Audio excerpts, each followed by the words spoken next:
পিতা, পুত্র ও পবিত্র আত্মার নামে। আমাদের প্রভু যীশু খ্রিস্টের অনুগ্রহ, পিতা পরমেশ্বরের প্রেম এবং পবিত্র আত্মার একাত্মতা আপনাদের সকলের মধ্যে বিরাজ করুক। খ্রিস্টেতে প্রিয়জনেরা, আমাদের পাপ স্বীকার করি যেন আমরা পূর্ণযোগ্য রহস্য উদযাপন করার যোগ্য হয়ে উঠি। সর্বশক্তিমান ঈশ্বরের কাছে এবং ভাই বোনেরা, তোমাদের কাছে আমি স্বীকার করি যে আমি চিন্তায়, কথায়, কাজে এবং অবহেলায় অতিশয় পাপ করেছি। আমার অপরাধে আমার গুরুতর অপরাধে অতএব নিত্যকুমারী ধন্যা মারিয়া, সকল স্বর্গদূত ও সৎসাধীগণ এবং ভাই বোনেরা, তোমাদেরকে মিনতি করি আমাদের প্রভু পরমেশ্বরের কাছে। আমাদের সর্বশক্তিমান ঈশ্বর আমাদের প্রতি সদয় হন, আমাদের পাপ ক্ষমা করুন এবং শাশ্বত জীবনে আমাদের আনয়ন করুন। হে প্রভু দয়া করো, হে খ্রিস্ট দয়া করো, হে প্রভু দয়া করো।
আসুন আজকের এই বিশেষ দিনে ঈশ্বরের মহিমা গান করি।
আসুন প্রার্থনা করি। আমরা বিশেষভাবে প্রার্থনা করি উত্তম মুর্মুর আত্মার চিরশান্তির কামনায় ঈশ্বর যেন তাকে অনন্ত জীবন দান করেন। হে পরম পিতা, জগৎ সৃষ্টির আগেই তুমি খ্রিস্টের আশ্রয়ে আপন করে আমাদের মনোনীত করে রেখেছিলে। তুমি স্থির করে রেখেছিলে তোমার সন্তান রূপে আমাদের বরণ করে নেবে, আমাদের হাতে তুলে দেবে তোমার মঙ্গলবাণী প্রচারের ভার। সে কথা মনে রেখে আমরা তোমাকে অনুনয় করি, আমাদের অন্তর সারশূন্য করো। তোমার বাণী প্রচারই হোক আমাদের একমাত্র জীবন ব্রত। তোমার পুত্র আমাদের প্রভু যীশু খ্রিস্টের নামে প্রার্থনা করি, পবিত্র আত্মার সংযোগে তোমার সঙ্গে জীবনময় সর্বনিয়ন্তা ঈশ্বররূপে তিনি যুগে যুগে বিরাজমান। প্রথম পাঠ, প্রবক্তা আমোসের গ্রন্থ।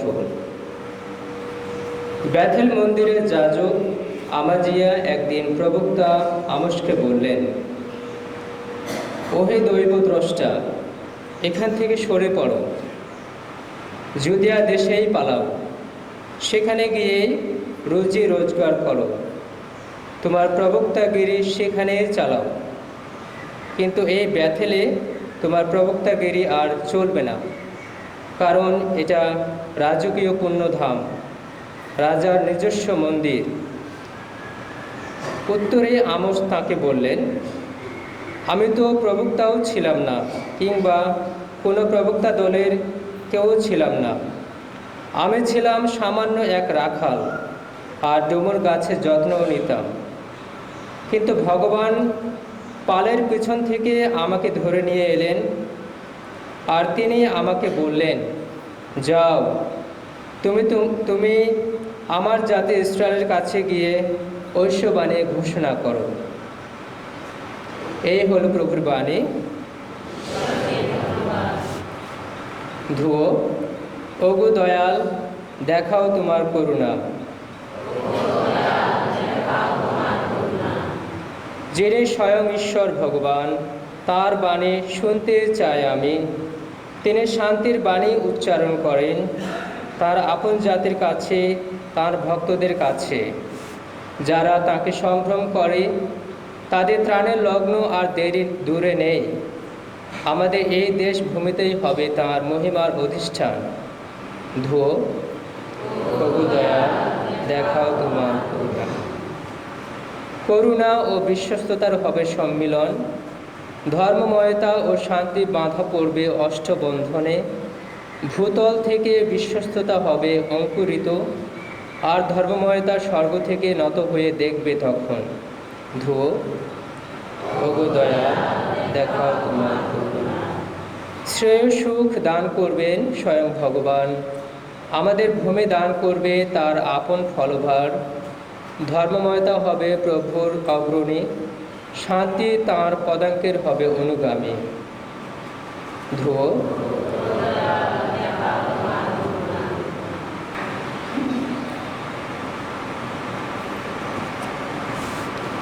দ্বিতীয় পাঠ, এফেসীয়দের কাছে সাধু পৌলের পত্র। ধন্য আমাদের প্রভু যীশু খ্রিস্টের ঈশ্বর ও পিতা, কারণ খ্রিস্টের আশ্রিত করে তিনি স্বর্গলোকের শত আধ্যাত্মিক আশীর্বাদে আমাদের ধন্য করেছেন। জগৎ সৃষ্টির আগেই তিনি আমাদের মনোনীত করে রেখেছিলেন খ্রিস্টের আশ্রিত জন রূপে, যাতে তাঁর দৃষ্টিতে একদিন আমরা পবিত্র হতে পারি, অনিন্দয় হয়ে উঠতে পারি। আমাদের ভালোবেসে তিনি আগে থেকেই স্থির করে রেখেছিলেন যে যীশু খ্রিস্টেরই জন্যে আমরা তার সন্তান হয়ে উঠব। হ্যাঁ, এই ছিল তাঁরই কৃপায় ভরা সংকল্প, যাতে বন্দিত হয় তাঁর সেই অনুগ্রহের মহিমা, যে অনুগ্রহে তিনি আমাদের ধন্য করেছেন তার প্রিয়তম পুত্রের আশ্রিত করে। আমরা তো খ্রিস্টেরই আশ্রিত হয়ে তাঁর রক্তমূল্যে মুক্তি লাভ করি। লাভ করি আমাদের সকল অপরাধের ক্ষমা। ঈশ্বরের এমন অনুগ্রহের বদান্যতা, সেই অনুগ্রহ তিনি আমাদের উপর মুক্ত হস্তে বর্ষণ করেছেন, পূর্ণ প্রজ্ঞা ও বোধশক্তির দানরূপে। আমাদের কাছে তিনি প্রকাশ করেছেন তাঁর সেই রহস্যময় সংকল্প, তাঁর সেই কৃপায় ভরা পরিকল্পনা, যা তিনি আগে থেকে খ্রিস্টকে কেন্দ্র করেই স্থির করে রেখেছিলেন। সময় পূর্ণ হলে তা রূপায়িত করবেন বলে, অর্থাৎ স্বর্গে আর পৃথিবীতে যা কিছু রয়েছে সমস্তই তিনি খ্রিস্টের অধীনে এনে সম্মিলিত করবেন। আমরা ইহুদিরা খ্রিস্টেরই আশ্রিত হয়ে পরমেশ্বরের আপনজন বলে মনোনীত হয়েছি, যিনি নিজের ইচ্ছা ও সংকল্প অনুসারে সমস্ত কিছু ঘটিয়ে থাকেন। তাঁরই পরিকল্পনা মতো আমরা আগে থেকে নির্বাচিত হয়েছিলাম, যাতে খ্রিস্টের আগমনের আগেই খ্রিস্টের উপর আশা রাখি, যাতে বন্দিত হয় ঈশ্বরেরই মহিমা। তেমনি খ্রিস্টের আশ্রিত হয়ে তোমরাও সেদিন সত্যের বাণী, অর্থাৎ তোমাদের পরিত্রাণের সেই মঙ্গল বার্তা শুনেছিলে। খ্রিস্টের আশ্রিত হয়ে সেদিন সেই বাণীতে বিশ্বাস করে তোমরাও চিহ্নিত হয়েছিলে সেই মুদ্রাঙ্কনে, অর্থাৎ সেই প্রতিশ্রুত পবিত্র আত্মায়। আসলে পবিত্র আত্মা আমাদের কাছে প্রতিশ্রুত চিরসম্পদের যেন অগ্রিম দানস্বরূপ। এভাবেই যারা পরমেশ্বরের একান্ত আপনজন, তিনি তাদের পূর্ণ মুক্তির পথ প্রস্তুত করেন, যাতে বন্দিত হয় তাঁরই মহিমা। এ হলো প্রভুর বাণী। খ্রিস্টবাণী বন্দনা।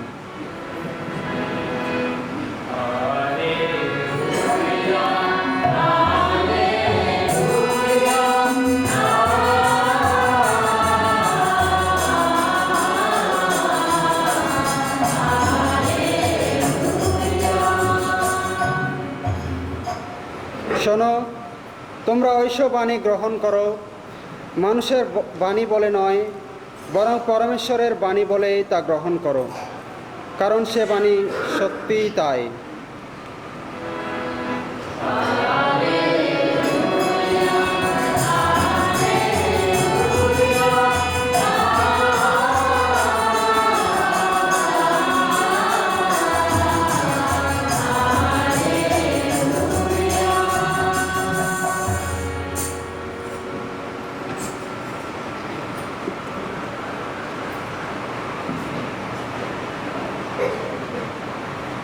প্রভু আপনাদের সহায়তা করুন। সাধু মার্ক অনুসারে পবিত্র মঙ্গল সমাচার থেকে পাঠ।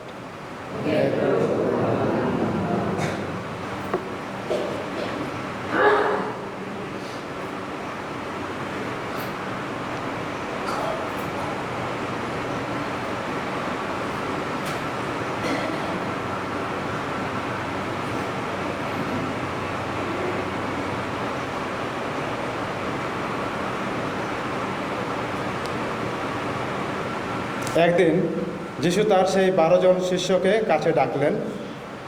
তাদের তিনি দুজন দুজন করে তার দূত হিসেবে প্রেরণ করলেন। তাদের তিনি দিলেন অপবিত্র যত বিদেহী আত্মাকে বশীভূত করার ক্ষমতা। তিনি তাদের এই নির্দেশও দিলেন যে পথের জন্যে শুধু লাঠি ছাড়া তারা যেন আর অন্য কিছু সঙ্গে না নিয়ে যান, রুটিও নয়, ঝুলিও নয়, এমনকি কোমরের কাপড়ে পয়সা কুড়িও নয়। তাদের পায়ে থাকবে জুতো, তবে গায়ে একটার বেশি দুটো জামা থাকবে না।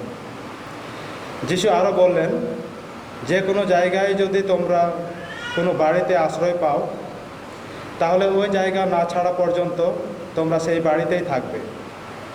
আর কোথাও যদি লোকে তোমাদের গ্রহণ না করে কিংবা তোমাদের কথা না শুনে, তবে সেখান থেকে চলে যাবার সময়ে তোমরা পায়ের ধুলো ঝেড়ে ফেলে তাদের কিন্তু সতর্ক করে দিয়ে যাবে। শিষ্যেরা তখন রওনা হলেন এবং সকলকে মন পরিবর্তনের আহ্বান জানাতে লাগলেন। তারা অনেক অপদূত তাড়ালেন এবং অনেক রোগীকে তৈল লেপন করে সুস্থ করে তুললেন। প্রভুর মঙ্গল সমাচার।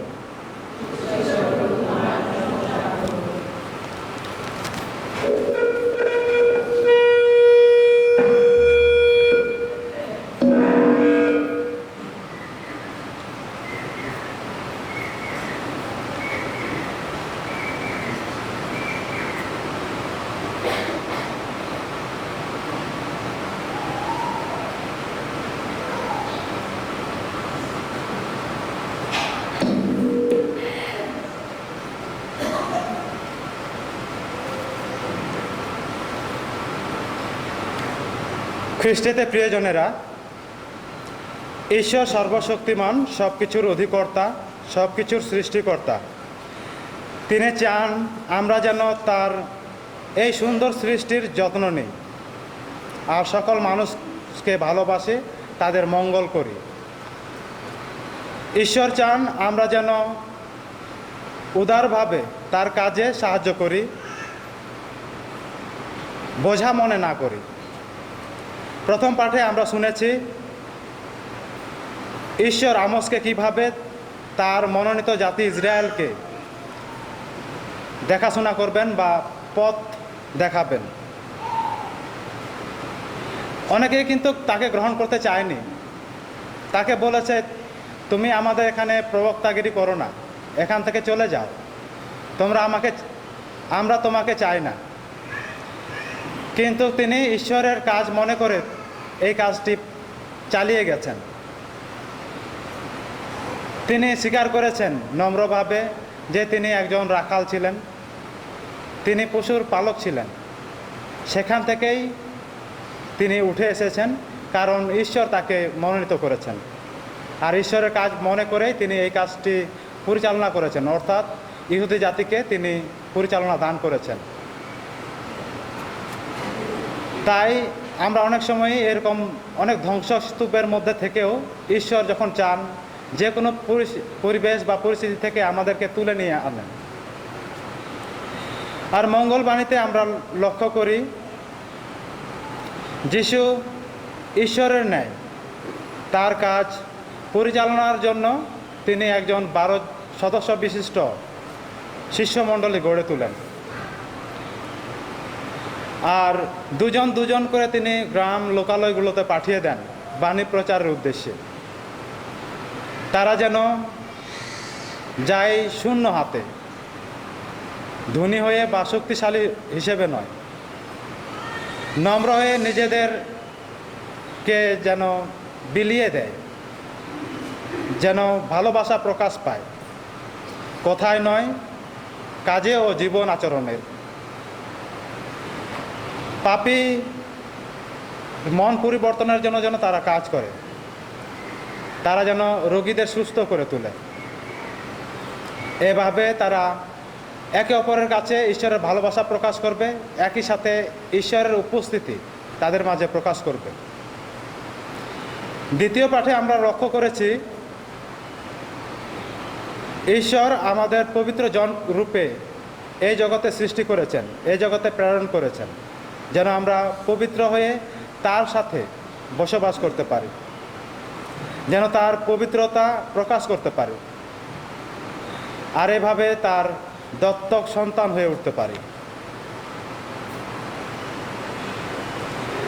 খ্রিস্টীয় প্রিয়জনেরা, 2000 বছর পূর্বে যখন শিষ্যদেরকে এইভাবে গঠিত করে তিনি বিভিন্ন জায়গাতে প্রেরণ করেছেন, ঠিক একই আহ্বান আজকে আমরা বাণী পাঠের মধ্য দিয়ে পাই।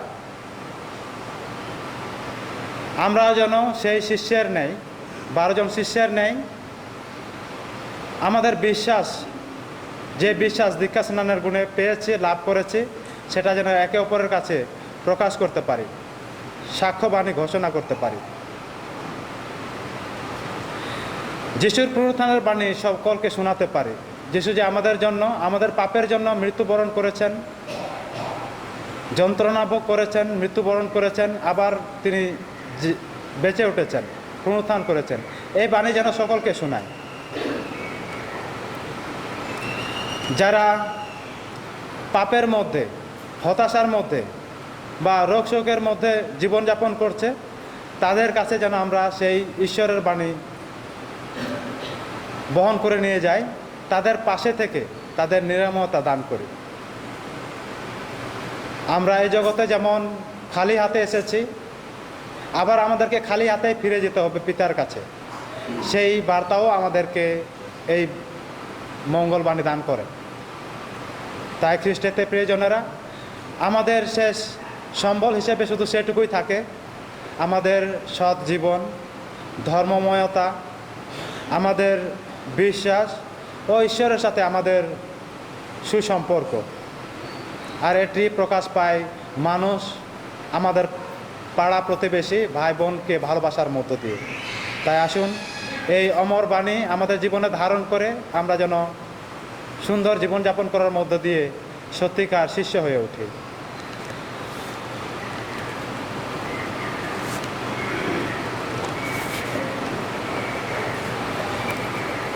আসুন প্রিয়জনেরা, দাঁড়িয়ে আমাদের বিশ্বাস ঘোষণা করি। এক পরমেশ্বর, সর্বশক্তিমান পিতা, স্বর্গ ও মর্ত এবং দৃশ্য অদৃশ্য সমস্ত সৃষ্টিকর্তায় আমি বিশ্বাস করি। এক প্রভু, যিনি পরমেশ্বরের একমাত্র জাত এবং সর্বযুগের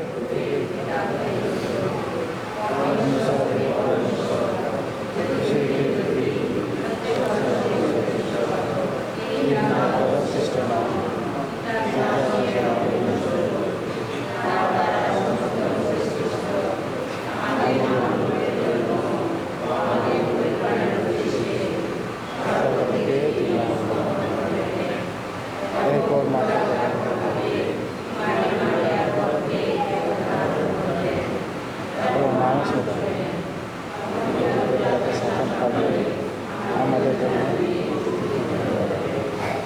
মৃত্যু যাত্রা করলেন।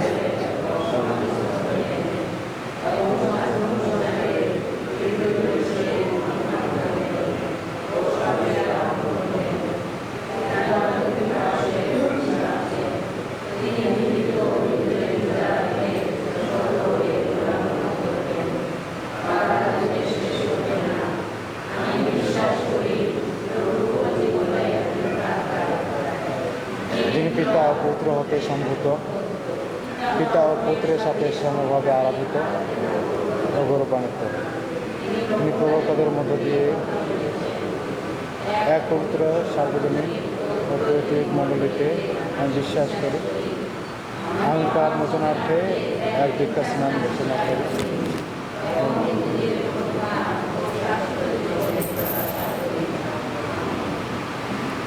আসুন আমাদের বিশ্বাসের প্রার্থনা ঈশ্বরের কাছে তুলে ধরি। আমরা যেন আমাদের আহ্বান বুঝতে পারি এবং সেই অনুসারে কাজ করে খ্রিস্টের মুক্তি কাজে সহায়তা করতে পারি। এই জন্য প্রভুর কাছে প্রার্থনা করি। খ্রিস্টের মুক্তি, ক্ষমা ও ভালোবাসার বাণী প্রতিটি লোককে জানাবার আমাদের যে দায়িত্ব রয়েছে তা যেন আমরা প্রত্যেককে বুঝতে পারি এবং বিশ্বস্ততা সহকারে সম্পন্ন করতে পারি। আসুন এই দেশে জানিয়ে প্রভুর কাছে প্রার্থনা করি।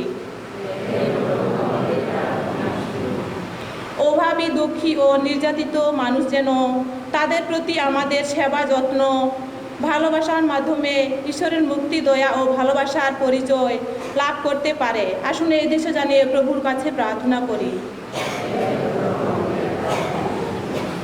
বিশ্বে যে অরাজকতা, যুদ্ধ, বিগ্রহ চলছে, এতে যে সমস্ত নিরীহ লোক কষ্ট পাচ্ছে তা উপলব্ধি করতে পেয়ে যেন বিশ্বের শান্তি এবং মুক্তির বন্ধন স্থাপিত হয়। আসুন এই দেশে জানিয়ে প্রভুর কাছে প্রার্থনা করি।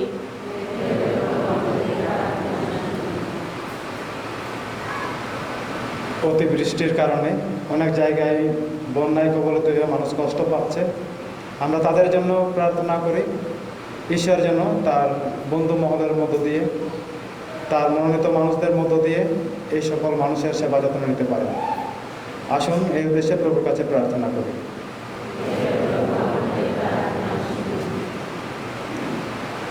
হে পরম পিতা, আমরা তোমার কাছে যে সকল প্রার্থনা তুলে ধরেছি তা গ্রহণ করো ও পূরণ করো। আমাদের মুক্তিদাতা প্রভু যীশু খ্রিস্টের নামে।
ভাই বোনেরা প্রার্থনা করুন যেন আমারও আপনাদের যোগ্য সর্বশক্তিমান পিতা পরমেশ্বরের কাছে গ্রহণযোগ্য হয়।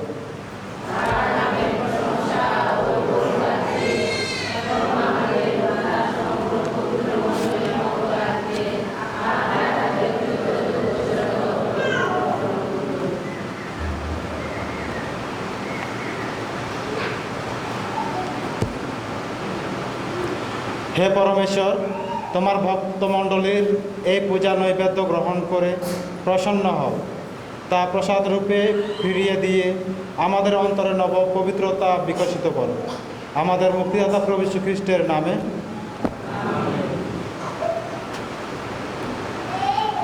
প্রভু আপনাদের সহায় থাকুন। আপনাদের হৃদয় উত্তোলন করুন। আসুন আমাদের প্রভু ঈশ্বরের ধন্যবাদ করি। হে প্রভু, পবিত্রতম পিতা, সর্বশক্তিমান সনাতন পরমেশ্বর, সর্বকালে ও সর্বস্থানে আমাদের প্রভু যীশু খ্রিস্টের মধ্যস্থতায় তোমার প্রতি ধন্যবাদ নিবেদন করা সত্যি বিহিত ও ন্যায্য, সমীচীন ও কল্যাণকর। প্রেম ভরে তার মরণ মহিমা আমরা উদযাপন করি, উজ্জ্বল বিশ্বাসে ঘোষণা করি তার পুনরুত্থান। নির্বাণ আশায় রয়েছি তার গৌরবময় পুনরুত্থানের প্রতীক্ষায়। অতএব সাধুসাধ্যী ও স্বর্গদূতের সঙ্গে মিলিত কণ্ঠে আমরা ধ্বনিত করি অবিরাম তোমার প্রশংসার জয়গান।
সত্যি হে প্রভু, তুমি পবিত্র, সমস্ত পবিত্রতার উৎস।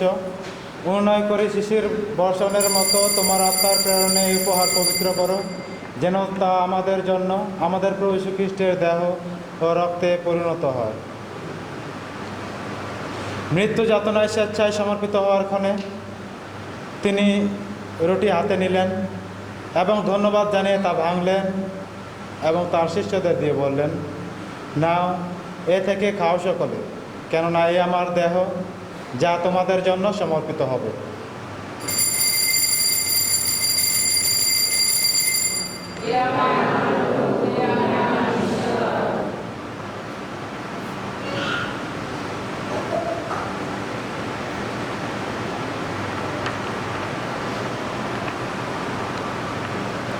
তেমনিভাবে সান্ধ্যভোজের পরে তিনি পান পাত্রটিও নিলেন, পুনরায় তোমাকে ধন্যবাদ জানিয়ে তাঁর শিষ্যদের দিয়ে বললেন, না, এ থেকে পান করো সকলে, কেননা এই আমার রক্তের পানপাত্র, নতুন ও শাশ্বত সন্ধির রক্ত, যা তোমাদের ও অনেকের জন্যে পাপমোচনের উদ্দেশ্যে পাতিত হবে। আমার শরণার্থে তোমরা এই অনুষ্ঠান করো।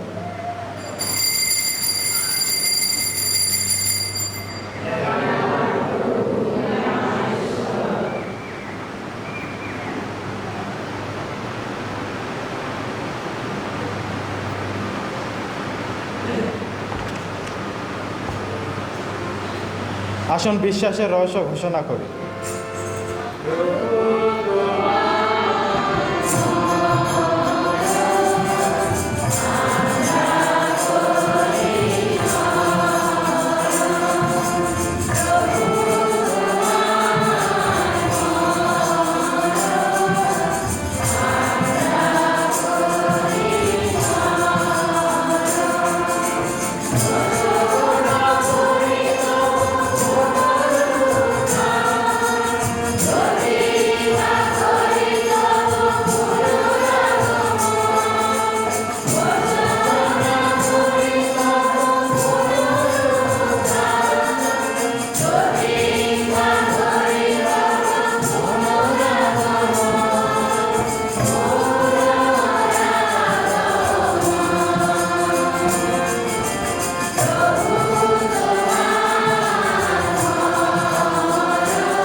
অতএব হে প্রভু, তার মৃত্যু ও পুনরুত্থানের স্মরণোৎসব পালন করে আমরা জীবনদায়ী রুটি ও মুক্তিদায়ী পানপাত্র তোমার কাছে নিবেদন করি। তোমার সম্মুখে দাঁড়াতে ও তোমার সেবা করতে তুমি আমাদের যোগ্য করে নিয়েছ, তোমাকে ধন্যবাদ জানাই। মিনতি করি, খ্রিস্টের দেহ ও রক্তের সহভাগী হয়ে আমরা যেন পবিত্র আত্মার দ্বারা সম্মিলিত হয়ে এক হতে পারি। হে প্রভু, সমগ্র ভূমণ্ডলে বিস্তৃত তোমার উপাসক মণ্ডলীকে স্মরণে রেখো। আমাদের পোপ ফ্রান্সিস, আমাদের বিশপ জেরবাস এবং যাজক সমাজের সাথে তাকে তোমার প্রেমের পূর্ণতায় গড়ে তোলো। তোমার সেবক উত্তম মুর্মুর কথা স্মরণে রেখো। তাকে তুমি গতকাল এ সংসার থেকে তোমার কাছে ডেকেছ, বর প্রদান করো। সে যেমন তোমার পুত্রের মৃত্যুর সাদৃশ্যে তার সাথে একাত্ম হয়েছেন, তেমনি তার পুনরুত্থানের সাদৃশ্যেও তারই সাথে একাত্ম হও। পুনরুত্থানের প্রত্যাশায় নিদ্রিত আমাদের ভাই বোনদের এবং তোমার দয়া আশ্রয়ে মৃত সকলের কথাও স্মরণে রেখো। তোমার মুখমণ্ডলের বিভায় তাদের স্থান দিও। অনুনয় করি আমাদের সকলের প্রতিও সদয় হও, যেন ঈশ্বর জননী ধন্যা কুমারী মারিয়া, তার স্বামী ধন্য যোসেফ, ধন্য প্রেরিত শিষ্যগণ এবং যুগে যুগে তোমার প্রীতিভাজন সকল সাধু সাধ্যির সঙ্গে আমরা শাশ্বত জীবনের সহভাগী হবার যোগ্য হয়ে উঠি এবং তোমার প্রশংসার জয়গান করতে পারি তোমার পুত্র যীশু খ্রিস্টের দ্বারা।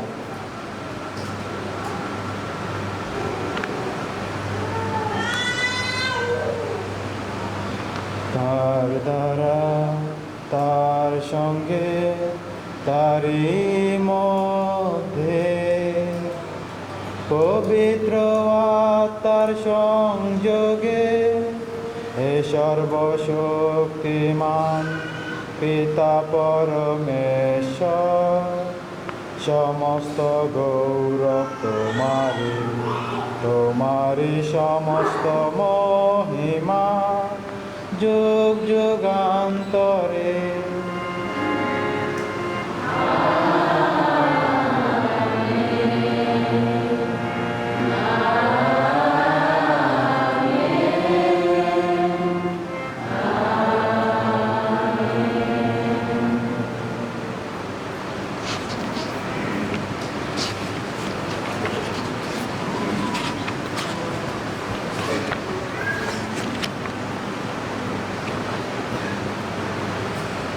মুক্তিদাতার আদেশে এবং ঐশ্ব শিক্ষায় প্রবুদ্ধ হয়ে আমরা নির্ভয়ে বলি,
প্রভু উন্নয় করি, সকল অনর্থ হইতে আমাদের রক্ষা করো। প্রসন্ন হয়ে প্রত্যহ আমাদের শান্তি প্রদান করো, যেন তোমার করুণার উপর নির্ভর করে আমরা পাপ থেকে সর্বদা মুক্ত এবং সমস্ত সংকট থেকে নিরাপদে থাকি। আমরা রয়েছি সেই পূর্ণ আশায় এবং আমাদের মুক্তিদাতা যীশু খ্রিস্টের আগমনের প্রতীক্ষায়।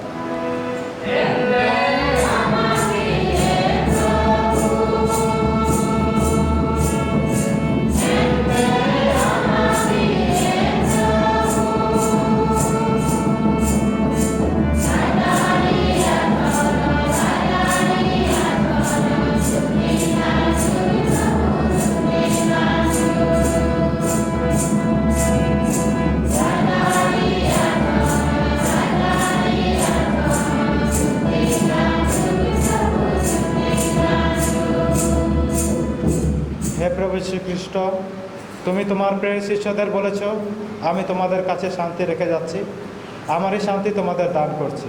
আমাদের পাপের প্রতি নয়, বরং তোমার মণ্ডলের বিশ্বাসের প্রতি দৃষ্টিপাত করো।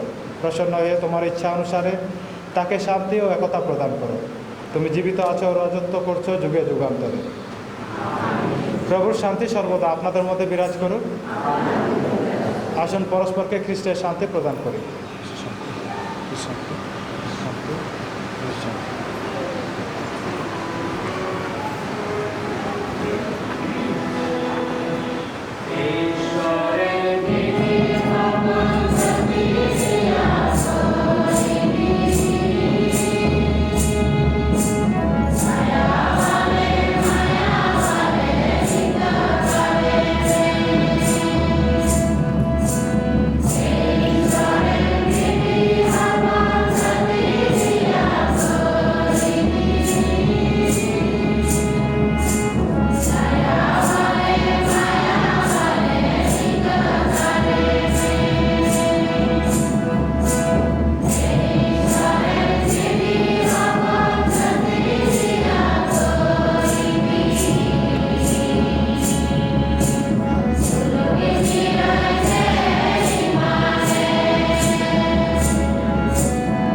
দেখো ঈশ্বরের মেষশাবক, দেখো যিনি বিশ্ব পাপর। ধন্য তারা যারা মেষশাবকের ভোজে নিমন্ত্রিত।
যিশু তার সেই 12 জন শিষ্যকে তার দূত হিসেবে প্রেরণ করলেন।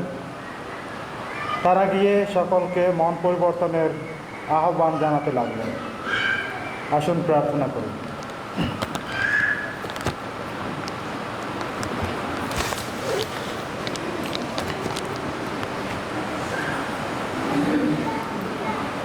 হে আনন্দময়, আজকের খ্রিস্ট জাগে তোমার দিব্য প্রসাদ গ্রহণ করে আমরা তৃপ্ত কণ্ঠে মিনতি জানাই। আমরা যতই এই খ্রিস্ট জাগ উৎসর্গ করি, ততই যেন অন্তরে মুক্তির আনন্দ আস্বাদন করতে পারি। আমাদের প্রভু যীশু খ্রিস্টের নামে প্রার্থনা করি। প্রভু আপনাদের সহায় থাকুন। সর্বশক্তিমান ঈশ্বর, পিতা ও পুত্র ও পবিত্র আত্মা আমাদের সবাইকে আশীর্বাদ করুন। পবিত্র খ্রিস্ট জাগ সমাপ্ত হলো। আসুন আমরা খ্রিস্টের প্রেম ও সেবায় জীবনযাপন করি।